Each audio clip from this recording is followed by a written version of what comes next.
Yeah, I wanted to try out my new software, man. Okay, Took us a mate. year. Took us a year to get some hardware and software, and we got about 10 times the capability now. So this software, it'll be like, like those remixes I do, where I play the videos and everything. Yeah. It's that type of software, but then I can drop people in. Like we'll go to Zoom, and then I'll just bring us on. And there's a whole bunch of stuff you can do with it. It's pretty cool. Let's see. We're gonna go to Facebook. Oop, let me see. Yeah, I saw you experimenting last night with Ty. Yeah, he's amazing, isn't he? God, Yeah. he's just like a mic. He's like a musical savant, modern Beethoven, the whirling wizard. Okay, Dr. Joe. We're gonna tag you. Edit. And boom, boom. Yep. Dr. Joseph Delaney is in the house. And looks like we're ready to roll here. We got a few people here, 31 people in the house. Good way to start the Monday. Yeah, good way to start the Monday. So, just add to profile. There we are. There you go. How are you, old fruit? I'm good. I'm doing all right. Dr. Hot Joe is back, man. You got a whole world of women following you. I don't know what's happening here. Oh, yes. Old habits die hard, you know. Yeah. Well, you know, I can't remember why they're following me. You must have something. Must be your pheromones, your sexual pheromones. No. It's my charismatic personality. That's all, really. Because it's definitely not anything else. You know, it's interesting because like you and I have been doing shows for what, 2 years? Well, I think it's more than that now. Maybe longer. Yeah. I saw somebody the other day. It was 4 years. I'm like, Jesus, I didn't 4 years. So I don't even know where the first time. I thought I was in Hawaii the first time. So that would have been. Well, actually, that was 2018. So yeah, we're somewhere between 2.5 and 3 years, maybe over 3 years. Yeah. It's his accent. So Sandra and Alan are in the house. Very cool to see them. Twin Flame, Divine Fire. I can't ever get anyone's names right, not even regular English names. But you know, I was putting some stuff together because I got this new software and this new program, and there's some things I've been wanting to do. So part of where it's taken me is to, God, it's time consuming as hell, but to go in and like watch these old videos. And so I ran across probably 3 or 4 of the ones we've done. And, and I'm like looking at them and we're talking about things. And one thing that's always consistent is what the hell's going on right now, which is great. There's always a set of, let's just say, opposing energies, or for all of us. I mean, they may not be the same for everybody, but obviously we got this thing going on for 2 years now, and it seems like something's happening. I mean, it looks like the work we've done on an individual level is starting to come to fruition. And I know in England, which is really weird because you get a lot of mixed signals out there. In England, they're evidently, you could tell us more, but they're dropping all the restrictions, or pretty much all of them. The prime minister's got egg on his face, and we'll just leave it at that. It could be something else on his face. I don't know. God, I got to behave. It's early Monday, but then you look at the kind of like the UK annexes, Canada and Australia, and they're like still, trying to go full bore. But it's interesting, watching the rising that's happening at the ground, at the ground level, and then just kind of reflecting on some of Franco's conversations where he talked about it's going to come from the people, it's going to come from the individuals, and he talked about councils being in place made up of those types of people, not the traditional leaders, by the end of next year. So yeah, I mean, it's just like Katie bar the door. This is what I feel on a daily basis, and it's getting stronger all the time. I think this is more to do with spirituality and individual souls growth. I think that we're in a situation where we're in this sort of eternal progress of the soul. And by soul, I don't mean anything religious. I just mean a deep, indwelling, authentic feeling that emerges from deep within our hearts. That's the way I look at it now. And quite a few years ago, in fact, coming up to 30 years ago, I was presented with a set of tools which basically helped me to clear away the wreckage of my past. And it was a wreck as well, because I was at the point of trying to tune myself in all the time. And I cleaned my side of the street, Todd. And I was sort of presented with another go at life, you know. And since then, I've followed a very, very set of simple instructions. That is, every day, Joe, when you wake up, you're given a clean sheet. You've got 24 hours to make the best of today. Off you go. End of story, Todd. It's almost become that simple. And the more simple it becomes, the easier it is to navigate what's going on. Because I realize now that the more I look out there for information to guide me forward, the more it obstructs me.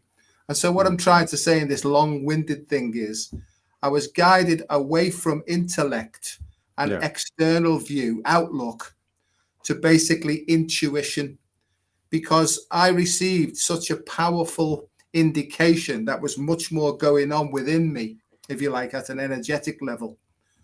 What happened to me was I had such a massive spiritual awakening that lasted for about 9 months. And, you know, I was a pain in the bum at the time because I thought I was the second coming himself. And I was going around, I was basically going around blessing everybody because I could feel this energy just pouring out of me, you know. And I realized today that that really is my essential self. That's my soul self. And what it was doing is, for the first time for a long time, it was embodying itself and working through my physical body. And I see that that's happening to everybody now. There's an opportunity for everybody on this planet to almost like take their heads off, throw the head away because it contains all memories of the past, which are no longer any useful for what's coming up. And it's almost a sort of play it by ear. What do you think about that then?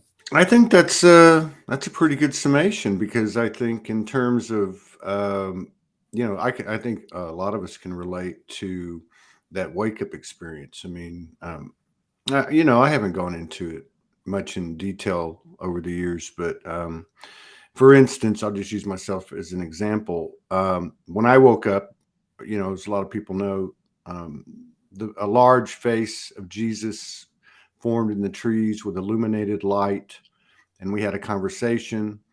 And the next day I went to jail, and then the whole thing started, right? But as I started to be exposed to what you're talking about, I finally went. I laid on the couch one night, and I was like, okay, if I can reach through the veil or whatever's happening here, because my main go-to point, we all had the conditioning, and there's always a thread of truth in everything, the religions, the sacred books, and so on and so on. I said, well, what about Jesus? Can I talk to him? And then boom, there he was. So then I get taken through this I guess, this visual, this video, this dimensional experience, and it's him and Mary Magdalene, and we're at these hills or small mountains on the edge of what I knew was the Dead Sea. And they go into a cave, and they come out holding a baby, and they start telling me about this child that had a name, Jade, which meant timeless and eternal, and go look it up, and all this stuff, and that I was this kid. But I knew at the time, even though I was half out of my body, if not more, because of these experiences, which is another thing that we contend with, which is where I'm going with this. I knew it wasn't literal. I knew that somehow or another it was meaningful, and I didn't really understand it. And it, kind of my allegories. kind of my take on it was that we could all be that child, or there might be a whole bunch of children, you know. So I just didn't run with it. But there were times that it was overwhelming, and I think people can relate to this, where your downloads, transmissions, channelings, information, abilities, sensitivities get the best of your ego. And that's where you have the, well, like you did, you know, where you go out and you're like, hey, and I did the same thing. I mean, I told my family I saw Jesus in the trees, and you know, I'm being visited by these 6 ascended masters, and they're all going, okay. But I guess to take it full circle, you know, of course, later on, I found out, you know, once I started to understand the language of the universe, and of course, meeting Morgan, and she'd be like, well, that's code. That's just code. That's just the way the universe is communicating with you. I'm like, yeah, that makes sense. But so to take it full circle, I agree. I think that we're being put into a place where anything behind us, you know, in terms of the linear experience, because that's really kind of our measurement, or that's kind of our, like, our palette, right? Which is the traumas that we've all had. You know, I've had mine, you've had yours, but also these connections that the universe made with us that were very relevant in teaching us that we were much more than just a human being. But at the same time, they hold the same level of distraction, because at some point they're no longer relevant, and we're being left out here to, with a clean palette, to paint the picture of our experience and our future, if you want to put it in those terms. But yeah, I feel like what you're saying is where everybody gets put on an even playing field, and I believe we've talked about this over the years, but I think that's really where we're at. You know, it's like, we don't really know what's going to happen. There's so many different narratives. There's so many different. But I agree. Overall, bottom line, certainly collaboration, creativity. Oneness, unity, conversations like this. But at the end of the day, it all comes from us and only us. And that's the only truth frequency that we're going to find. And we can obviously talk about it and compare, not for the sake of competition or comparison or creating any type of superiority, inferiority, but just simply to see if there's any code in what your experience has to offer for me, you know, either in the verbalization of it, or in between the spaces of the words that you're speaking to me, which is really, you know, your forte, the frequency of the heart. So yeah, I'm totally in agreement with you. That's have we got any time left now? Good way to As start. I say, We actually have plenty of time. I don't have another show till like 2.5 hours, so we can hang. yeah, I was going to say, God, you don't have to go on, but my feeling is about me and what is my purpose is it changes every single day. You know, I think, you know, just before I'm going to bed, I think I've got some idea of what's coming up. And I wake up the next day and I've got no idea at all. And I'm very, very happy now, not knowing and sort of waiting on what's emerging next, because I have a trust that there's some part of me that actually either comes through me or from me, or it doesn't really matter. But I have a feeling that a stream of information pops up first thing in the morning when I make myself ready for it, and also gives me instructions on, right, do this next. And that's what I've done now. Todd, in 1987, and I didn't know that this was the time of the harmonic convergence. I didn't have a clue about any of these sorts of things. I was trying to throw myself off bridges. I was running into walls, smashing my head against the walls to let all this stuff out that was coming to me. I was absolutely and utterly insane. And the drink it doesn't work then. I would take as much drink as I could, as many chemicals as I could, just to try and get some peace of mind. And I couldn't anymore. And that's when I really started to try and physically harm myself. And also to try and just kill myself, Todd, because I couldn't stand it anymore. It was insanity plus. And I was shown a simple technique, if you like, and it was called become aware of your breathing. And that's become my whole life now, is to try and put people back to themselves, to help them to become mindful of their breathing and mindful of their body sensations, because I honestly feel that that's this higher power, deeper spirit, call it what the hell you like, but essential part of ourselves. For me, at least, it works through the way my body tries to send information to me, and also in the frequency of my breathing, and that's what I try and do today, because people say to me, what should I do? And Todd, I don't even know what I should do from one moment to the next unless I tune into my own intuition. And that's where I'm up to, because the old Joe, I'd make something up. I'd come out with a big story and say a whole load of technical words, and they'd go, oh, it must be true because he's just said a big long word there, and they, they had trust and faith in me, poor buggers, But what I'm trying to say is, I know now, and it's not a belief, it's a real knowing, that this is all about something called sovereignty now. It's about each individual looking inwards, finding out their own innate strengths and abilities, what they're strong with, not what's wrong with them, and also working with those gifts and abilities in order to make the world a better place. There, I've become like the preacher, in nomine Patris et Filio et Spiritus Sancti. Espiritu Santos, Espiritu Santos. But I was like, I allowed myself, nobody brainwashed me without my permission at some level. Because I think even if we point the finger to say, look what they've done to me, even when I was child, I believe now that at a soul level, right, I must have allowed that at some level. And whether that's sort of linked to past lives and karma and all that, I don't know fully. All I know today is I wake up in the morning, I tap on my heart and I say, hello, is there anybody in there? Right? What's on the cards today? And then I sort of wait for a feeling where something moves me to get out of bed, right, and do the best that I can at the end of the day. And I hear a lot of people say, I'm just going to set the intention.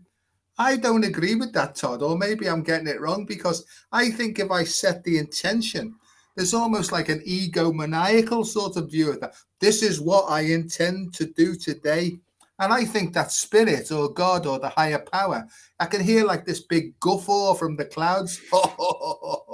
That's what you think, Sonny, So I leave the planning and the management and my future in the hands of the universe itself. And Todd, in a couple of weeks' time, it'll be 30 years since I had a drink and I couldn't stop drinking. 30 years since I've taken any mind-altering chemicals, to try and get some chemical peace of mind.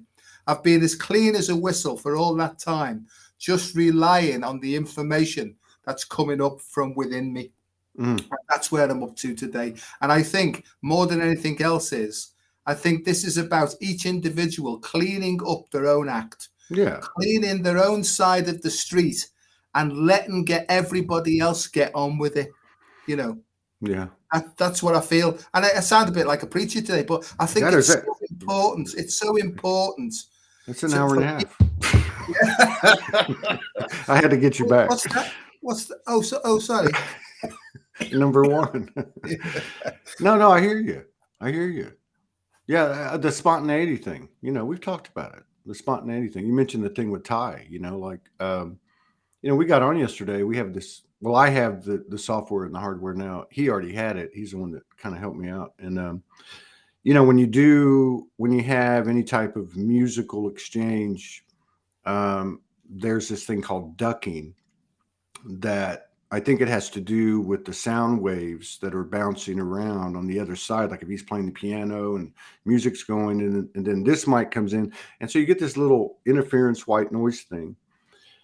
We've done it twice now, and I'm amazed because nobody really says anything about it. We were saying something about it, but what I'm trying to say is he has arranged like just countless numbers of compositions of music, beats, and then he adds stuff to it, his flute and all this stuff, right? With whatever he uses. I'm not familiar with it. And so when he got on yesterday, he was like, well, I'm just going to make it up right now, right? Like so he just started, pushing buttons and creating beats and all that stuff. And, and so that was the whole thing. It was just a spontaneous thing. And I think that kind of captures everything, because I think the spontaneity is where is like the field of conception. You know what I mean? But the other thing that like doing this show and being around Soulogy, the value of the human experience, right? And obviously, like Morgan and I, we're pretty open about what goes on with us. I mean, there's things that we share, but I got to tell you, like, for instance, since October, there's been massive growth that has been catalyzed by energetic separation. Now, this is just an example. I'm not trying to get onto our lives or anything like that. What I'm trying to say is the big impetus for me is gratitude. And I've said this. I wake up in bed. I did it this morning. I have this thing where I won't grab my phone. I want to allow it into the space of the holy space of my bed, and I'll lay there, and I'll just start saying, I'm grateful. I'm grateful for being here. I'm honored to be here. I'm grateful for being Todd Medina. I'm grateful for being with Morgan Lee. I'm grateful for being with, and I just go down the list, no matter how I feel, and then I get out of bed and go.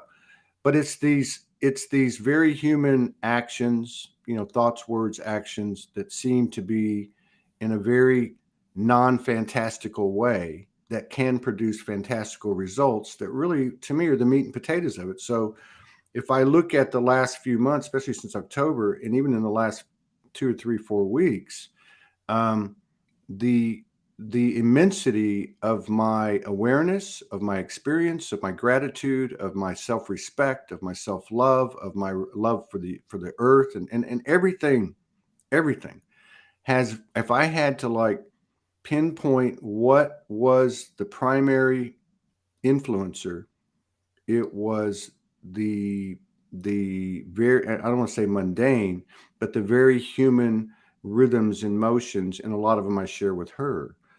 So when I talk to these people, it's been interesting talking to all these couples, because what's coming through is just that, that's what's coming through.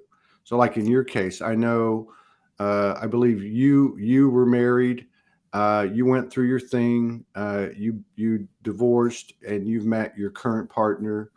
Like a story like that, like what happened? Like, what does that person do for you? Or what did that organization do for you? Like, I mean, who is that person? Because to me, they're are those experience, and those people are the space between the words. We're out here, and we're, on the platform, and we're in front of a microphone, but who are those energies, or what are those energies that we can't see, that these people physically represent, and what are they all about? What did they do for you? Like, was there an impact when you met your wife? Was there a, let's say there was like a steady, deliberate graduation, uh, ascending kind of stair step thing? Was there an impact, immediate impact? Like, as an example, for you, what did she bring to the table?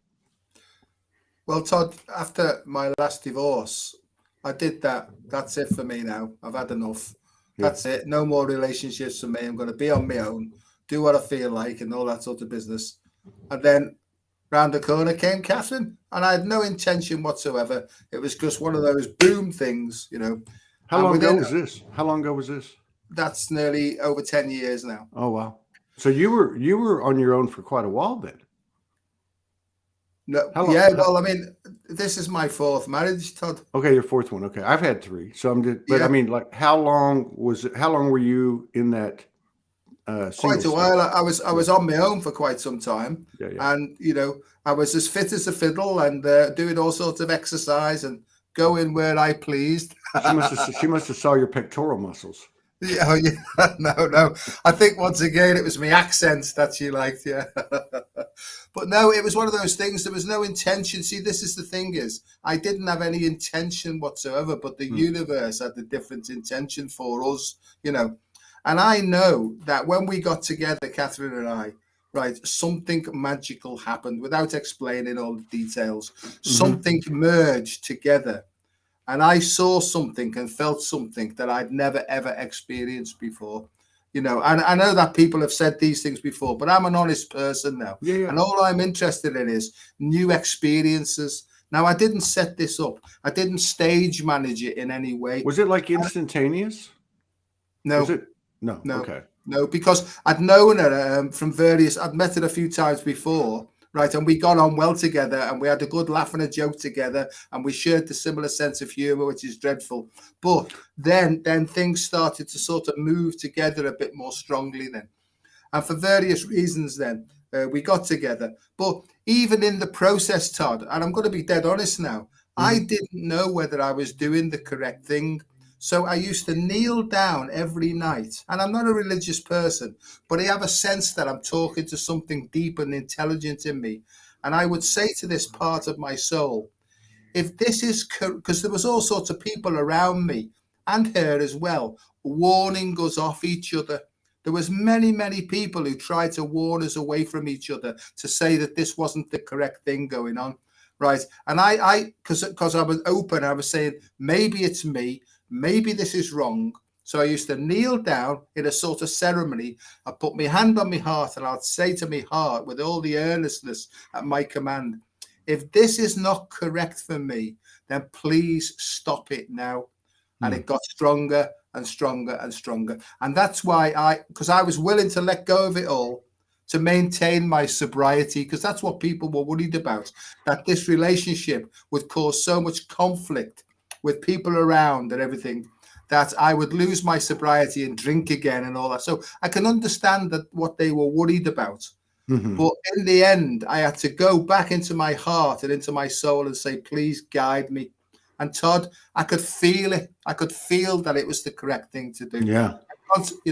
So I don't know whether that makes sense, but it was meant to be. Now, Todd, I'm not really into soulmates and twin flames. I don't sort of get into all that stuff. Yeah, I just get into the fact that from a resonance point of view, and guided by a higher intelligence, Catherine and I were supposed to be together. And I know now that the reason we're together is to test my tolerance to its nth degree. To your tolerance, it may be her tolerance. Oh, absolutely. So, absolutely. I mean, okay, so like, was that, because, one of the things I was really, I guess, impressed with, like talking to a lot of couples in a short period of time, was their resonance that was connected to their polarity, like an awareness of self and the other's polarity within the ranks of that, right? And the respect and reverence and the value of it. Like I've never met Catherine, but I don't think Catherine's the type that wants to get up in front of a microphone and get on camera. So did you was that part of the resonance? I mean, was there a recognition that this other person's coming from a totally different place, has a different perspective? Example, I was talking to Kimberly Ross last night. We try to talk once a week, and we were just talking, about her and Franco, and we're just talking about things. And one of the things that we were talking about, by the way, she's going to come on, I think, in March or April. She wants to talk about Franco, the human, and how sometimes people don't see those that might be of that type of frequency or represent what he represents as being like everybody else, like having the ups and downs and all that stuff. But anyway, long story short, she had this perspective that he didn't have. So she was able to say A, B, and C, and he'd never seen A, B, and C. And it was, and I think that's what I'm getting at with these couples I've talked to, the polarity, the reverence for the polarity. Did you come into that type of scenario? I mean, I know you both have a wicked sense of humor, which I think is, a good thing. But how did it go for you? Yeah, we don't share anything in common whatsoever. She's got her views, she's got her abilities and her skills, which are totally different to mine. And so, in that anti-polarity, if you like, in that sort of, those things come together and make a bigger whole. Because I would say that what I've learned is, I call myself gay from the waist up. And what I mean by that is, I didn't really understand the male, female, masculine, feminine thing. And I've learned a lot about that, that there can be components in individuals that are masculine and also feminine as well. Now, I would say that in certain areas, Catherine would be, and I know I'm talking about her, and I'll get into trouble for this, but she'd be much happier with an overall on driving a heavy goods vehicle, But I'm much more sensitive to touch and things like that. I'm a sort of a massage therapist and a Reiki master and all those sorts of things. She's completely the opposite. She's more sort of physical and hands-on and get stuck in type person, you see. So in that way, we complement one another because we're completely opposite, but I'll call them complementary opposites. They're not really antagonistic. If they work together, they're collaborative and coordinated. And so that's how I see it, that her and I had to come together to start to realize that different people can have different attributes. And rather than trying to gain the same attributes, it was just to share resources. I feel like a lecturer here tonight, but shared resources. And I think that that's what this is all about. True collaboration is to find out your own talents, realize that you can't do everything, and work with somebody who's good at the bits that you're not so good at. I think that that's the way forward for the world, really. Well, and we don't, and I totally respect her anonymity and privacy. So we don't have to, stay on this as an example, because it's really just a segue to, the conversation. But like in talking and listening to you, and then in my own experience and talking to these couples in such a short period of time, and really getting an influx of that kind of dual vibration, that duality but singular vibration, or at least a trajectory of oneness. Because I've always felt like, how are we going to get to oneness and unity if you can't do it with one other person? So there is something to be said for these close connections, be they romantic or not. But I think at the human level, one of these attributes, and I think also it's a challenge that we can experience to the most extreme, or a more extreme level, than we can with people that are less connected or less kindred to us. All right. So if it's a romantic partner, or say a non-romantic partner that has an intense connection of let's just say the strongest representation of oneness or unity within somebody's own experience, there's some very human things that that apply, that present themselves. And that is, like, say with you and I, like, to be able to be in a connection and say, I don't agree, but I respect your opinion. You're off the reservation. Get a hold of yourself. But being able to tell the other person without, without a heavy judgment, just in the field of what are we building together? How can we make this bring this together in harmony, be it a yin and yang, whatever the case is, but to be able to tell somebody. And I think that you talk about being from the waist up, but I think there's a quality to the feminine energy, which is primarily, you're going to find obviously in the female incarnates more than you do in the males. And again, back to women's intuition and all that. But there's this clarity, this intuitive, that's driven by the intuitive, of just kind of, it's a blunt, direct kind of thing. And I'm not specifically talking about Morgan. I'm talking about Catherine. I'm talking about this energy, as we all know. And I know you served the mother, and that's been a big part of your experience, understanding that. And I'm very much the same way.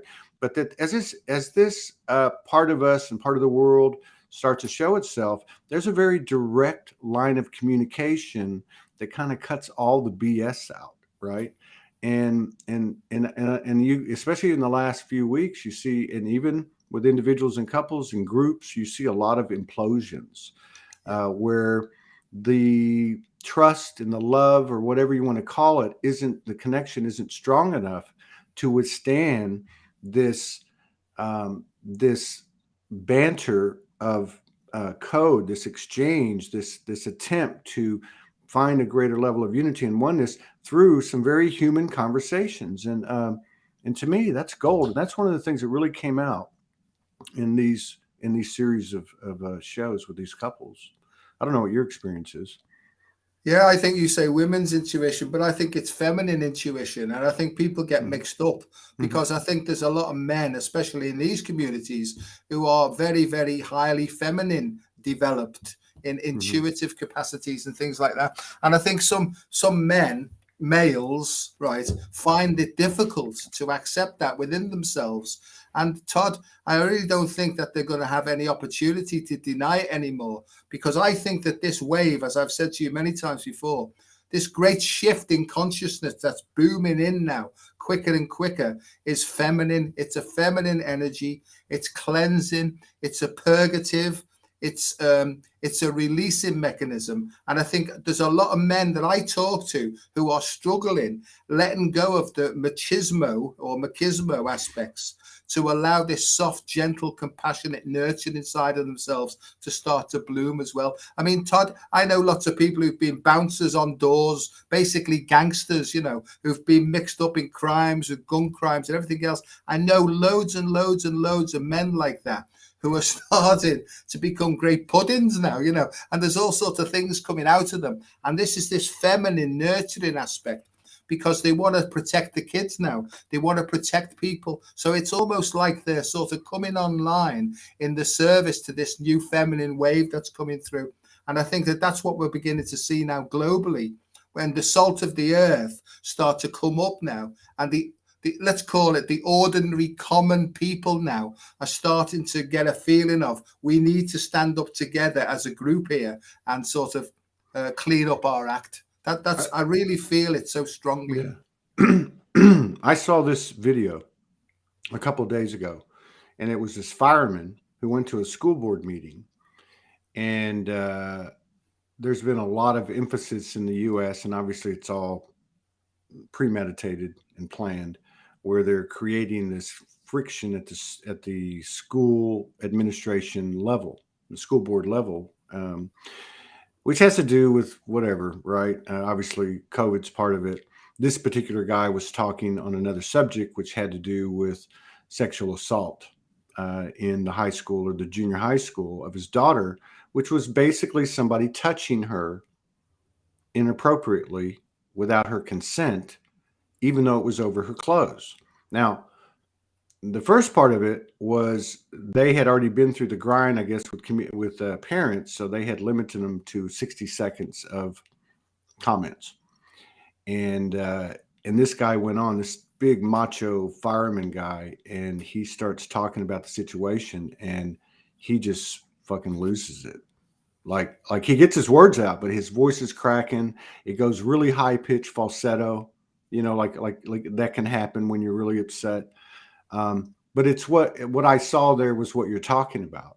I'm interested in like very much, as like the boots on the ground level.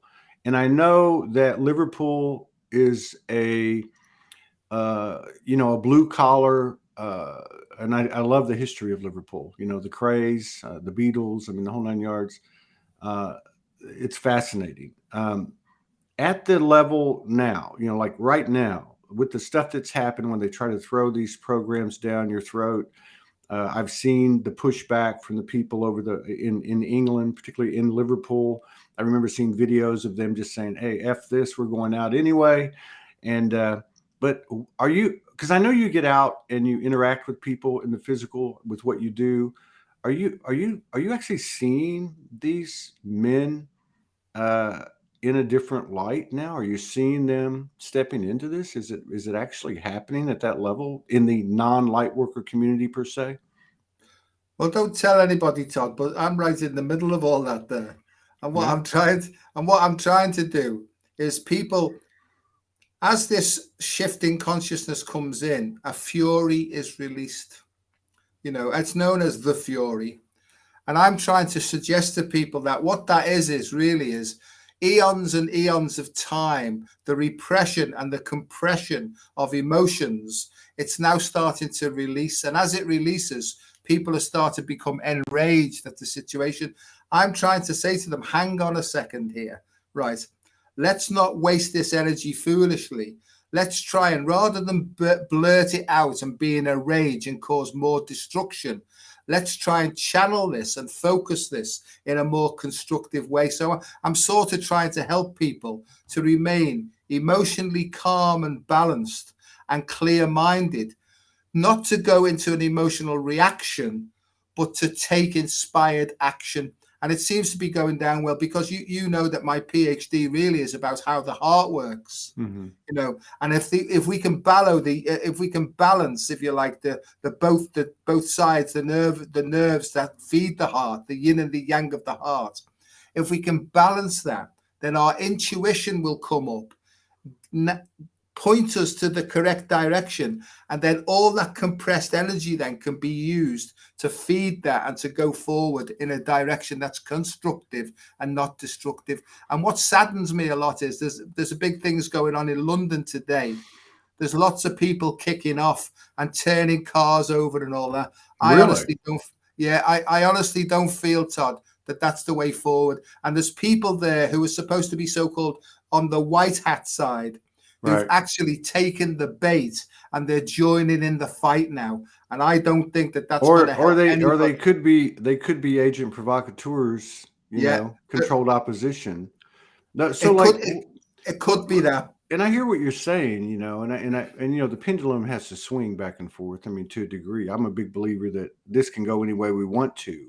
That's why I'm very careful to say, oh, people come on, well, we're going to see a lot of dark stuff before everything gets better. I say bullshit. I'm not going to carry that belief system with me. And I'm not saying that that's wrong for them to do it. I'm just saying I can't do that, because I believe in the power of our thoughts and the instantaneous results that that can happen. But like, one of the things, there's a couple of things. So one is like, I noticed over here, there's a big, obviously the big tech and all of its collaborators are pushing certain things. One of those things is a very distorted masculine. And as an example, every time we have football games over here, baseball games, basketball games, you see all these fights breaking out in the stands. And it's really put out there. I know there's a reason behind it. I don't believe that that's the dominant masculine representation on the earth. I believe it's dying. But so that's kind of like what you're talking about. Because for every less than 1%, it's kind of like the COVID, right? It's less than 1%, and that's what's being put out there. Now, the other thing I look at is, and this would be really more, you could speak more to this. I look at the monarchy. I look at the monarchy and I think, what a bunch of fucking bullshit, right? Now this is the overly aggressive, and I need to pull that back. Okay, I get that. But really, the people are going, with this whole COVID thing, they're going, wait a minute, this trade-off just isn't good enough. Like, yeah, we'll let them have 60, we'll take 40, or they had 70 and we have 30, but it's not worth it anymore because we're not getting enough out of it.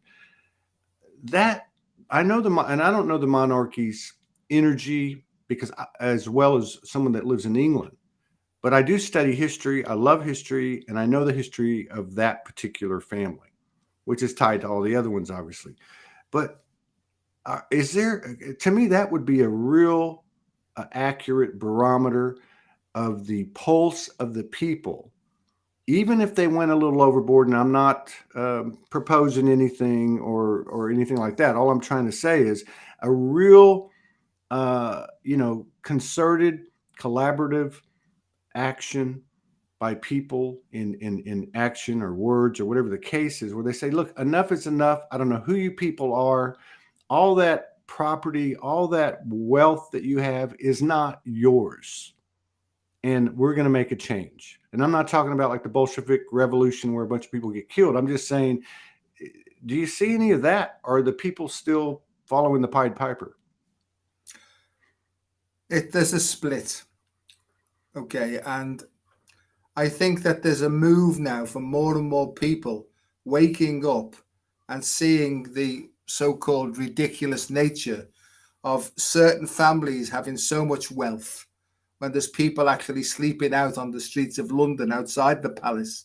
And I've never understood the monarchy and that royalty stuff and all that because I've never been able to see it. It's a bit like the Pope in Rome having all that money as well. They're on a par with me. So yeah, there is a shift in consciousness happening, which is more anti-monarchy, if you like, or they're voicing more opinions of surely this isn't balanced. Is there some sort of way that we can balance this out? So yeah, there are underlying sort of movements going on.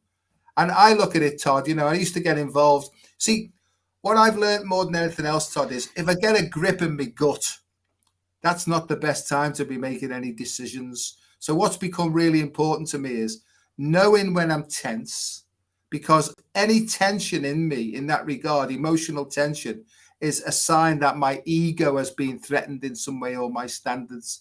And I know now that when I get that grip in my gut, I've got to not make any decisions. I've got to take a step back, open up my heart, allow a higher intelligence to come through, and then allow that then to guide me forward. I'm sort of doing a bit of a lecture here, but what I'm trying to say is that it's dangerous, in my opinion, because any reaction that comes from tension is always the wrong move as far as I'm concerned. Now, just to qualify that, it doesn't mean to say that action doesn't take place, but it's got to be inspired action rather than emotional threat or defensive reaction.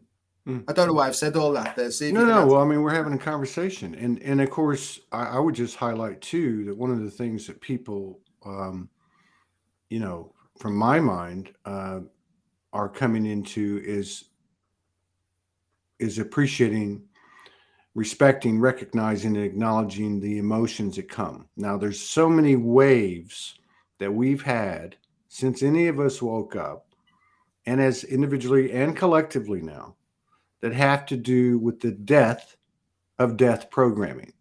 So that means that we're losing identities, labels, roles, securities, all the whole nine yards. And so, there's a reason for that. We all had it in our own lives, where the universal 2x4 ends up hitting us in the head if necessary, and so on.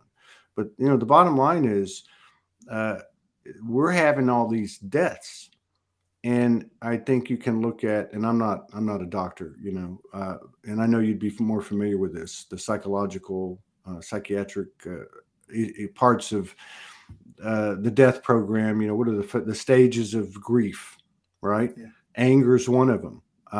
Sadness is one of them. There's some things there that seem to be patterns that are going to have to play themselves out and be recognized and acknowledged. No different than on an individual level. When if we suppress our anger and suppress our sadness, eventually there's a cauldron boiling in the pit of our stomach that's going to come out like a volcano, and we don't want that, right? I mean, but so it's not to me, it's not like set in stone, but I just look for signs because I know that so many of us around the world have done the work inside and as within without. And I'm just like, okay, when are we going to start seeing the cracks in the veneer? I don't buy that, early March, Prince Andrew is going to go to court and they're going to hold his feet to the fire. I think that's just a bunch of fucking bullshit. It's a dog and pony show. And it's just a little more of the Stockholm syndrome. Oh, we'll give you a little bit and then you'll be okay. We'll give you a little bit and then we'll be okay. How many people were arrested when Epstein committed suicide?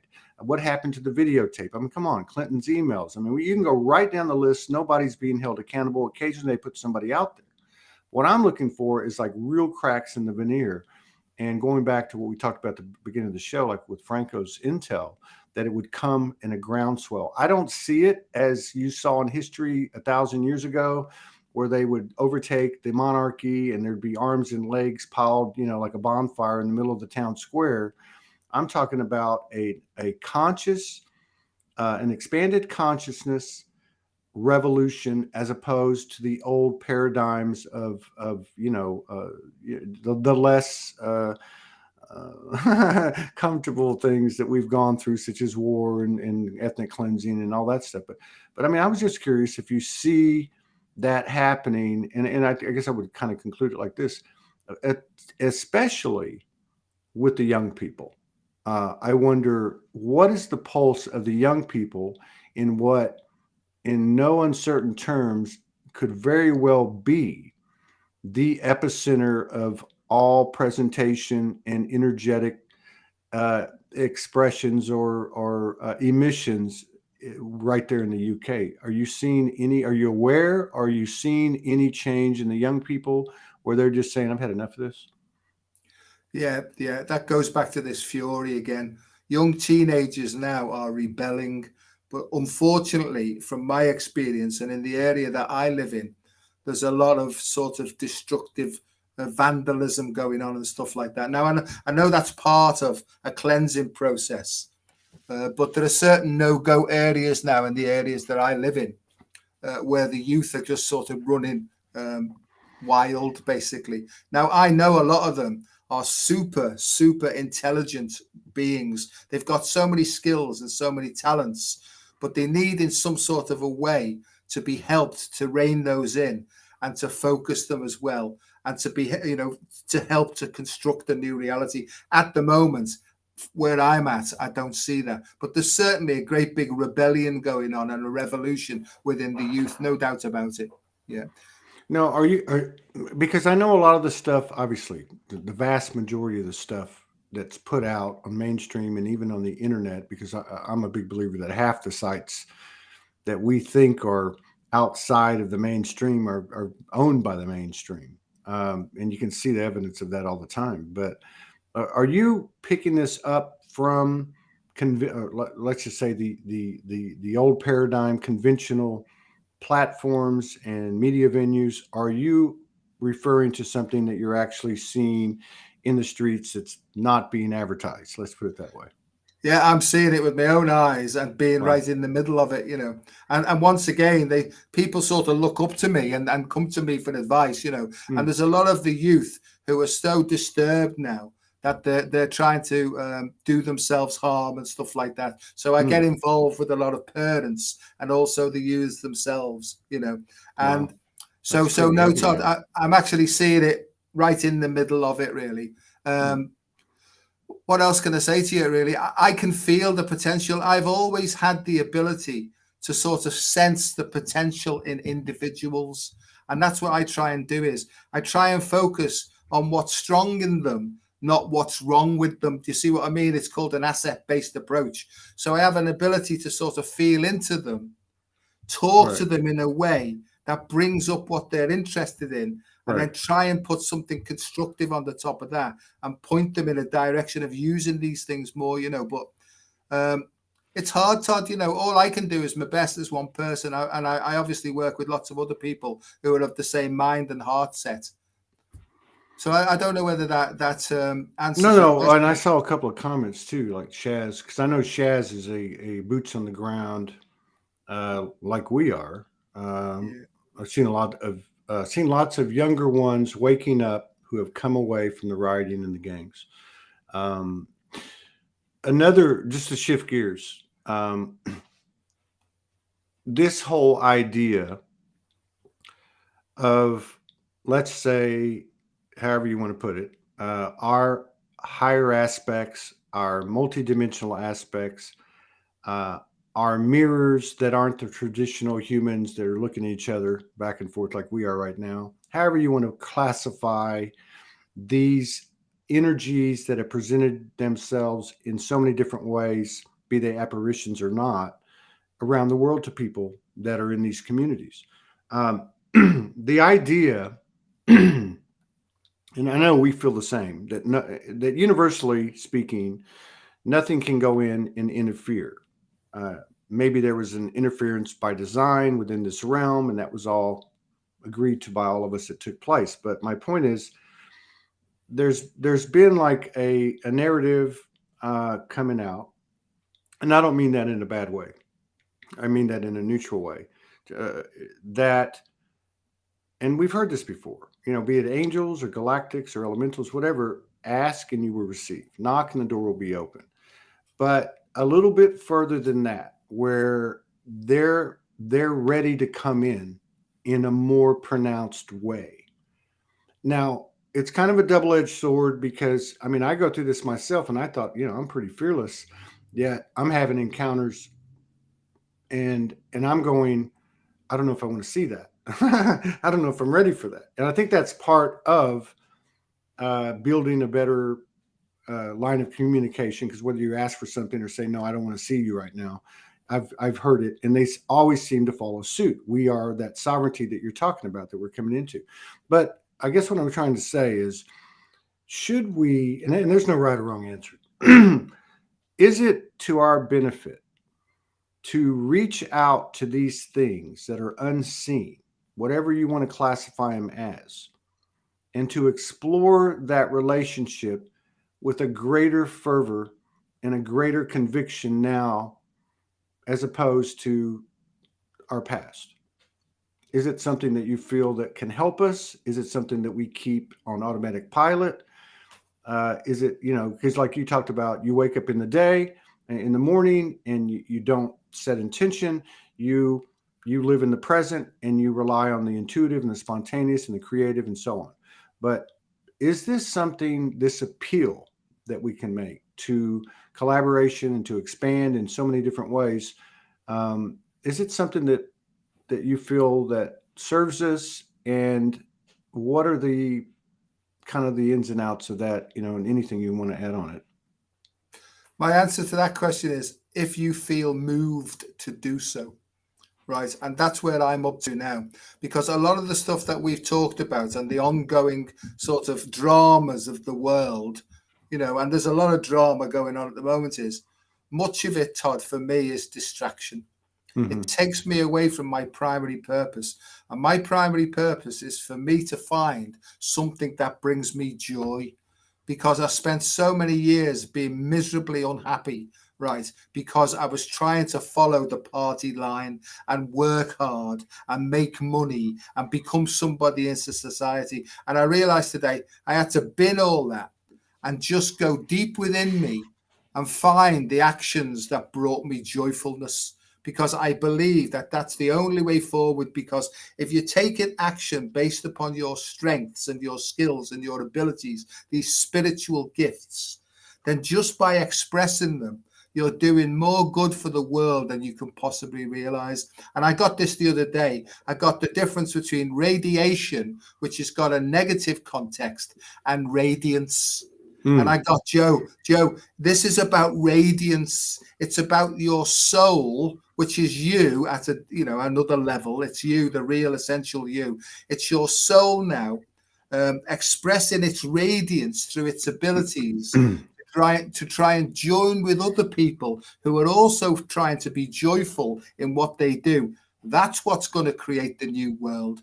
Well, what's the plan? There's no plan, Joe. There's only the power and the potential for you to find what you really enjoy and do more of it. So all that stuff, all the stuff that's going on about the monarchy, the royals, the war, the upcoming war with Ukraine and Russia and China and all that, they're testing our ability to discern and to not get distracted and to maintain our focus. That's where I see that we need to be sort of looking. Yeah, I agree with you. I think their roles are essential Absolutely. to this. In fact, you could say the 1% in some ways. I mean, everything's got its inverse, but I mean, it's absolutely essential for us to even be having these conversations and to have the uncomfortableness and the charge that precedes, that provides the chaos that precedes the expansion. So, I mean, I totally get that. I'm a big believer in walking the talk and actually applying the higher, the perception that comes from an expanded awareness, and not just saying, oh, I know that. Oh, I know that. Well, do you know it? This is me talking to me. Do you know it? Or are you going to apply it? we talked over the last 3 years, and I've said, because we can relate to this, I could be a little sarcastic. Um, nothing today like I was 3 years ago, because I made a concerted effort to to chill out a little bit and to respect the spell that words cast. And so, but it's gone deeper now. It's like being held accountable. I sometimes will pass time, as a lot of us do, watching these little reels on, like, I don't watch TikTok, but the TikTok type reels. And there's a lot of Joe Biden, and they play this goofy ass music, and it's pathetic. It's embarrassing.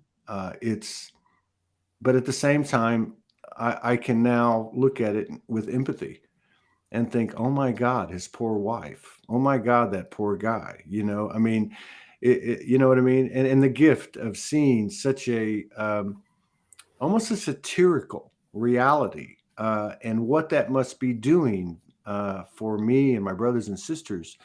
I don't know. There's something about what's going on that leads to a higher level of accountability and responsibility, that from a conscious approach to living, if that's a person's choice, no judgment, because again, the yin and yang, and you can't have one without the other. But from a conscious approach to living, you just can't get away from walking the talk as the days go by, because it gets a bit painful, and I think we've seen a lot of examples of that.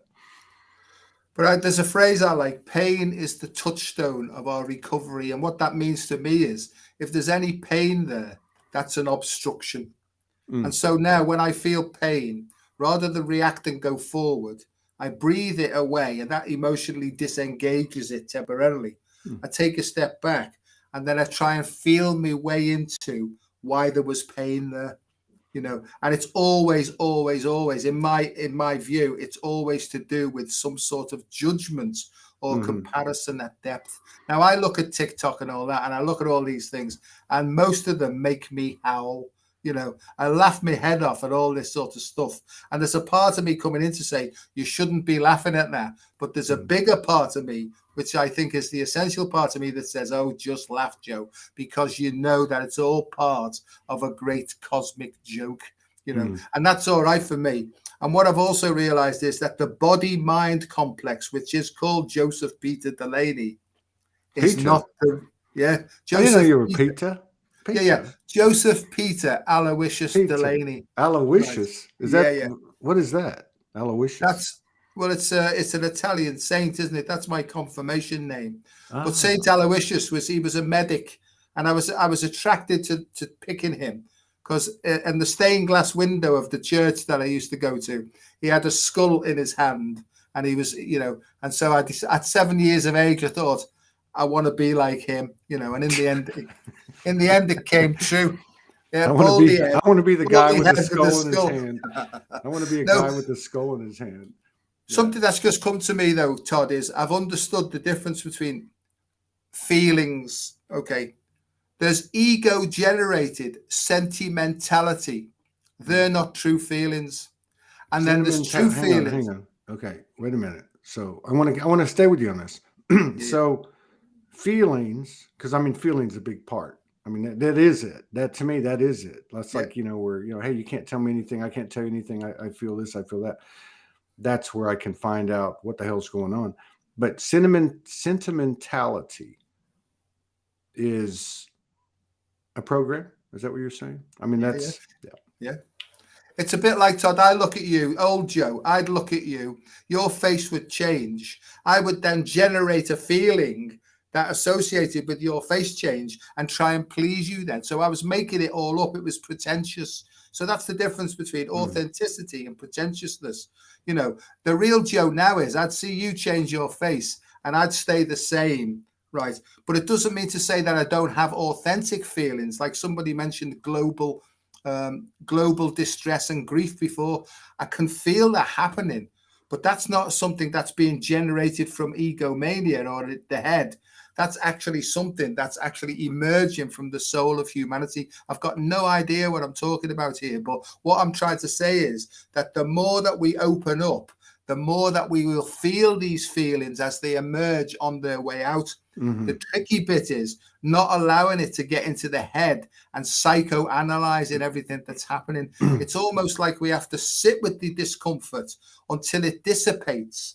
And all the energy that's been there trying to keep all this down is then reverted back to our bodies then, if you like, and we gain more and more vitality. Because to me, spirituality and vitality are the same thing.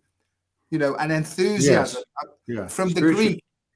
And enthusiasm apparently means to walk hand in hand with God. And that's what I feel it. If we've got joy and enthusiasm and vitality, I think that we're on the right path. And that's my sort of measure now. Do I feel vital? Do I feel enthusiastic? Am I enjoying myself?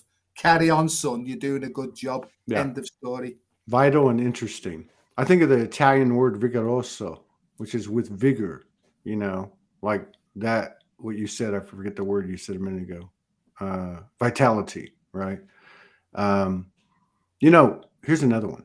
So 2 days ago, in Morgan's nightly connection, we were talking the next day. It was been yesterday, talking about she was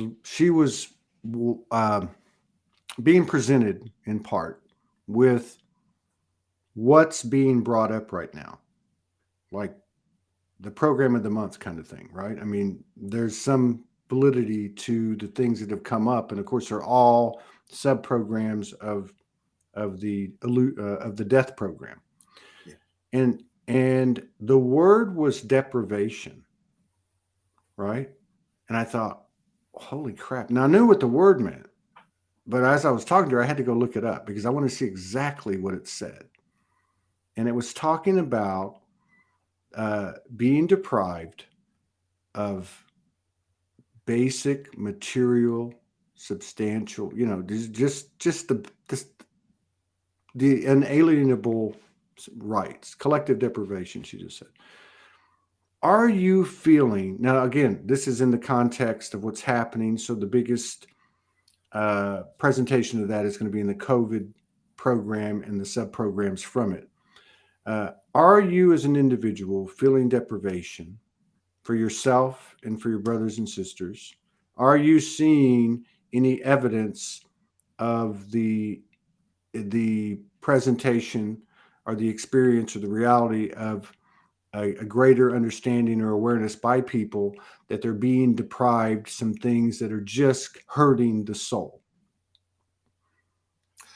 My answer to that is it's energetic. It's all about energy. So the deprivation really is about a deprivation of energy. People aren't being deprived. They're allowing themselves to be deprived. And this is the greatest thing that I've learned is that I am 100% responsible, Todd, for how I manage my energy. And I don't feel particularly deprived at the moment when I'm living in the moment. But if I allow my mind to go too far into the future, the old Joe comes back, the fear comes back, and all that sort of anguish starts to come back and anxiety. So I'm just going to keep going with this to see what comes out. But I personally think when I feel disturbed, it's because I've come out of the present moment and then I'm out of the trust stream then. Because I keep when I'm in the flow like this now, I keep getting the messages, Joe, it's all covered. We have got you covered, right? And when I feel that, nothing can touch me, Todd. But, you know, I'm not completely fantastic at this. I'm not in that state all the time. I hardly ever go back into the past now. That's almost left me completely. It takes an effort me to look back and try and remember things. So I've sort of gone beyond memory. My problem is when I project too far into the future because my puny ego intellect can't get its head around it. It can't work out how things can possibly get better because they seem so dire. And then I have to go back to what you said before is I'm not going to get into that timeline here. I'm going to stay here with faith and trust.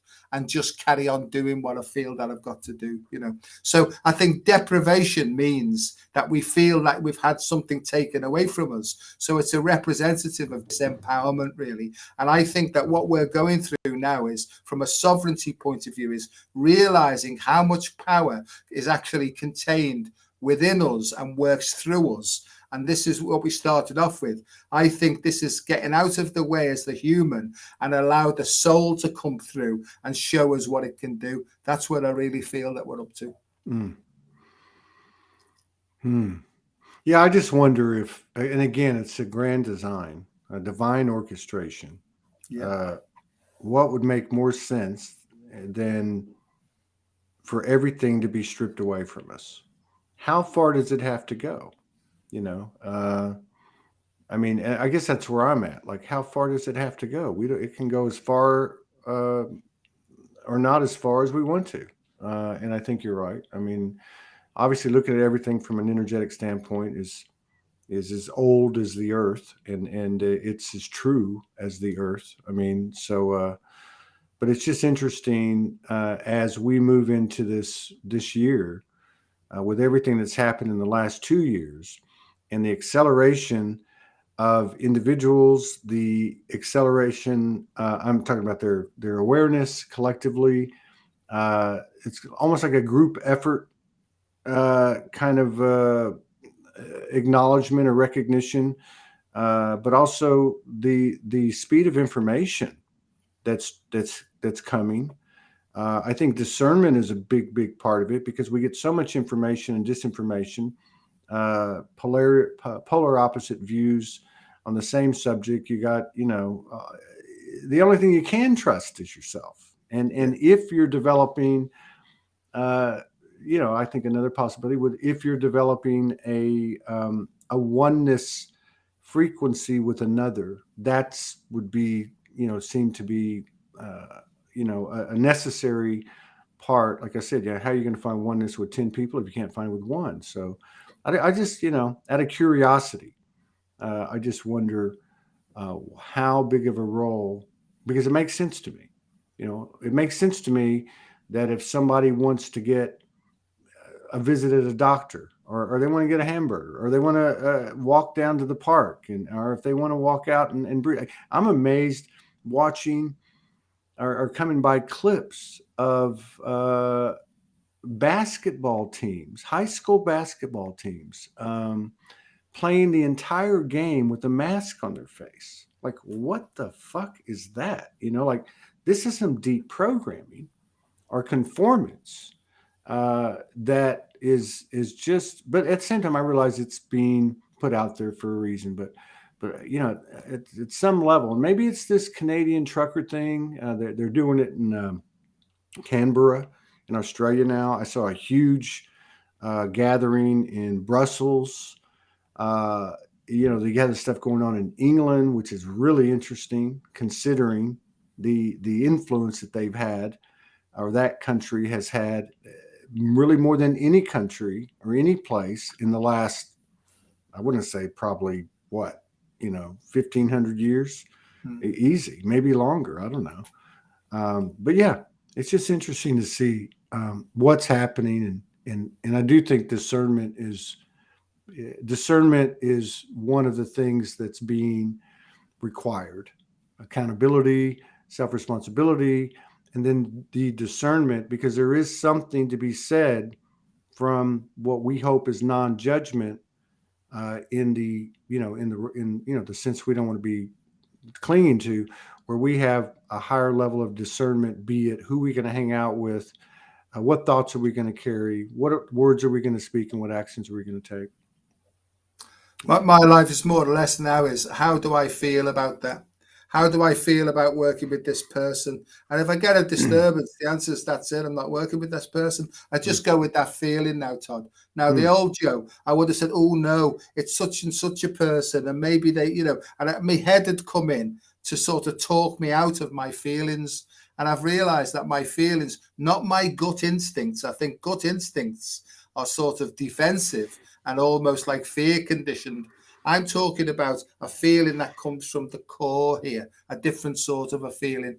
And so I go with that feeling. Well, this is what I do in the morning. I hand over my will and my life over to the care of the universe to say, here, if you want me to do anything for you, give us a shout. Right. And then, Todd, I get on and I say, you can have me body, you can have me mind, do with it what you will. If you want me, just give us a shout. And then I get on with my day and I do what I feel like, Todd, because I assume then that I'm being guided by a much more powerful and more intelligent force than me, which is me at some level, you know. And so I just do what I feel. It seems egocentric, Todd, but it's not. I think it's honest, you know. And someone will say to me, do you want to do that? And I'll say, no. And then they'll say, well, I think you should. And then I think, well, I think that you should. And I sort of don't say it now because I don't. So basically, these days, I'm more honest than I've ever been. And I'm sure there'll be pockets of me that are slinking away somewhere that need to be cleaned up. But I'll wait till they emerge until I do anything about them. That's where I'm up to today. And in an attempt not to bring them out by saying such things. Yeah. But maybe that's part of it as well, you know, because it's just the power of words. It's programming. It's Yeah. programming. I mean, and I know it sounds cliche and everything, but you know, the things we talk about, the references to the past, I was this and I did that, and that can be both from the human only perspective, a positive thing, and it can be a negative thing. You know, it's like, you know, I guess, you know, I look at self-responsibility. If I want to ascend, self-responsibility, accountability, discernment, transparency, you know, I just look at there's certain attributes that seem to be not a requirement, but they seem to be beneficial. And I think the biggest one is being present. And what you're saying is being honest with yourself. And I see, and that's what I was getting at when I was asking you about like your marriage and stuff, because it's one thing to acknowledge something within self. That's a really big thing, right? But we are in a realm where we have mirrors of each other in a physicality.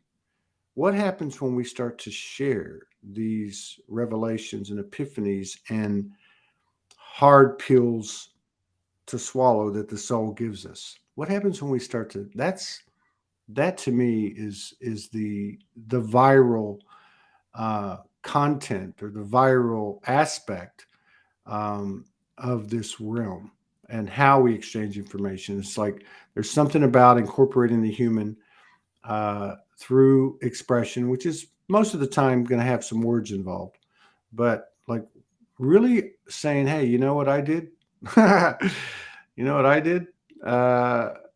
You know what I did 10 years ago? Not to get stuck on the past, but just to show you that my SHIT stinks too. And you know what, my friend, I'm good with it now. I don't have a charge. I don't even blink an eye, or I'm still hung up on it, or whatever the case is. I think that's a great part of, you know, what I'm blessed to do on this show, because it's an exploration. It's like a scavenger hunt. It's like a treasure hunt, you know, and it doesn't require any money. It doesn't require a diploma. It doesn't require anything but being born and experiencing life and having that honesty, or at least consciously striving to have that honesty with yourself. And then I think there's just a huge value with sharing, you know, the self-reflections and the self-revelations. We're going to let you take us out with a song today. We know how you like to sing, and I just thought I would throw that at you since you put that advertisement up yesterday. I thought maybe you could sing One Over the Rainbow. No, I was thinking That's Amore. That's Amore. When the moon hits your eye like a big pizza pie, that's Amore. I'm not going to sing it this time, but I have a keyboard over here. Do you really? Yeah. I've got 3 keyboards. I'm working on keyboard. You play the Yeah, I keyboard? play it by ear. I'm not very good at reading music, but I I've been play by wanting ear. to. I've been thinking about. I'd love to have a keyboard. You know, because now they have them with the. Well, they've had them for a long time. Like with you know, like the different things you can do with it, like the different sounds and the different instruments that you can. Yeah. I'll send you a recording, Todd, because I've got this new software, Uh huh. right, that's really out of this world. And I have a feeling now that I'm going to become a recording artist. That's what I'm working to next. Seriously.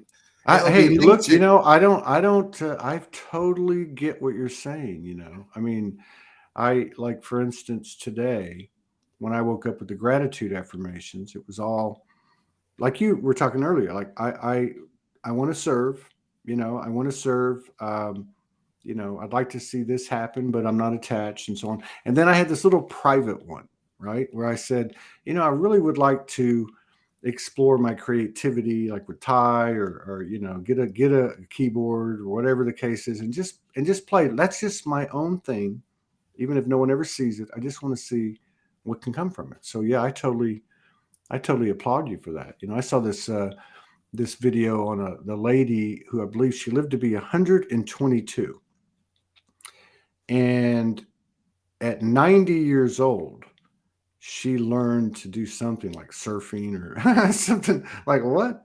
You know, I mean, yeah, go for it. well, That's I am, and it will be linked to the ancient Kabbalah or Kabbalah. It will be 12 spheres of consciousness, each with a different frequency. mm, Each frequency will open a different portal to a stream of consciousness that will represent one of the 12 disciplines or the 12 potentials of what it is to be fully human. And I think that that's where they're leading me at the moment. And when I say they, I mean my higher aspects are right, guiding right, me towards this. And Todd, I feel enthusiastic about it. And when I'm on the keyboard and just let rip, right, it sounds great to me. It's probably crap. So I'll record it. But I feel alive when I'm doing it. And that's the only yeah, indication is I yeah, feel alive, yeah, something's happening. I'll just keep going for as long as I can, you know. yeah, yeah. There's something about you know, I don't know how to explain it. You know, like I can't really explain it. But there's something really like creativity, spontaneous creativity where you actually lose. It's like being in meditation where where you've gotten to the point in the meditation where you really don't have any thoughts coming in, Yeah, but you're doing something and it doesn't make sense because the minute you start to think about it, you lose it, right? It's just like yeah, this weird, yeah. uh, you know, I guess it's like a channeling that's adding more frequencies, which might be, you know, muscular movement, nerve messaging to your body, brain, you know, everything, just like singing or talking or whatever.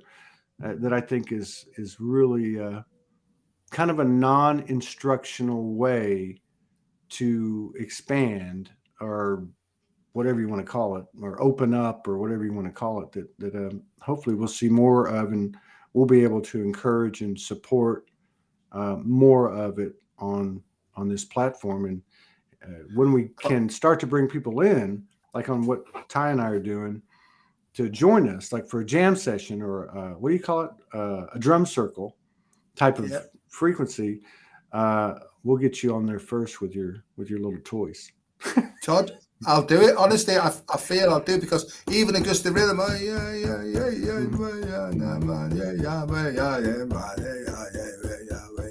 and then it starts to come through then, and then off it goes, you know. So yes, we'll do that. I look forward to that. What And is one thing I I'll have just to tell you is what? I'm a far better dancer than you will ever be. Right. So uh, really? You yes. know I can get down, right? Huh? Well, me too, mate. And it's all about haptics. You know about Here. haptics? I It's a got some. multi. I got something for you. Oh shit! Wait a minute. How does that work? No, it'll take me forever to find it. I saw it. I saw it on my memories today. That's it. Is it? See, I need to get that other one hooked up. Local video. No, I can't do it. I could probably Okay. do screen sharing. I could probably do We'll do it screen. next time. Now here we go. I'm going to do it Okay. anyway. Hang on a second. I'll show you. Uh, okay. I like to. Okay, whatever the hell that means. All right, and get out of that. Bring you back here. Yeah, I'm gonna get this uh, software up and running, and we can play with it. So let's see. You do a Chrome tab, and then you turn on the audio, and we're going to show Dr. Joe what he has to contend with. Oh, well, let me do it. No, we have to wait. At the delay gratification. I know you wanted to see me get down. Yeah, indeed. All right, brother. See you All right, later. mate. God bless you. See Tell you soon. well, I saw Catherine going back and forth, back and forth. She was Yeah. kind of like doing her hand like that, like on the watch. Yeah. Tell her hello, and All thank right, you mate. for putting up with your crazy ass. All right. And, God we'll bless you, later. and all my love to Morgan. Ta-ra, mate.